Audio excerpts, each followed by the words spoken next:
Well, to discuss this, I'm joined from London by Imad Mesdoua, political analyst with the Africa Matters consultancy. Thanks for joining us this morning, Mr. Mesdoua. Can I just start by asking, we heard in that package that the threats of violence, this vote is taking place against the backdrop of violence. Indeed, threats from Boko Haram have pushed back this vote. How do you think this delay has impacted the campaign, and do you think it will affect the outcome at all? Well, the delay has actually been quite politicized and has been kind of used by both sides as a political football to blame each other. But I think from a security perspective, the delay has shown some successes given the advances we've seen in the northeast of Nigeria. The army has been able to take back, alongside its allies, Chad, Niger, and Cameroon, a whole set of important towns. And that can only be good for the country ahead of the election because a number of voters who were not able to vote because Boko Haram controlled their territories will now be able to vote. And I think also from a logistical point of view, INEC, the National Electoral Commission, has been given more time to distribute the PVCs, the permanent voting cards, throughout the country to a more satisfactory level. So that can only be good for the country. Okay, well, as you mentioned there, this is a massive logistical undertaking for the authorities. After all, Nigeria, of course, the most populous African nation there. But is the country really prepared for this vote, given the background of violence and difficulties in getting cards out to people?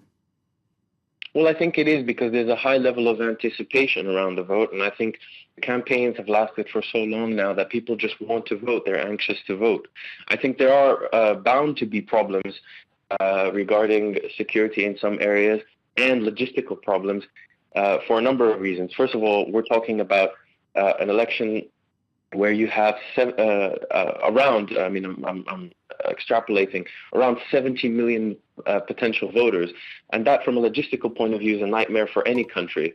To make matters worse, the fact that they are now using and experimenting for the first time the card readers for the PVCs is something quite new to Nigeria. So there are bound to be logistical problems, but I think most Nigerians are anxious to vote and anxious to really express themselves. So the next few hours will tell us really how successful the election has been organized. Just one final question, if you would, Mr. Mesdoua. We understand this is a very close campaign. Can you give us some background as to why it is so close? Why there's this level of anticipation? Well, it's close for a number of reasons. Firstly, for the first time in Nigeria's history since the return to civilian rule, I think the ruling PDP party faces a genuine opposition, a genuine challenge that has managed to coalesce around a candidate, Muhammadu Buhari, who's running for a fourth time. And I think just the fact that there are so many challenges that the country faces, the issues themselves, make for so many grievances out there that people are keen to vote. So the fact that there is a strong opposition, the fact that there are a lot of issues that are really key to Nigerians' concerns, these really make for a close election.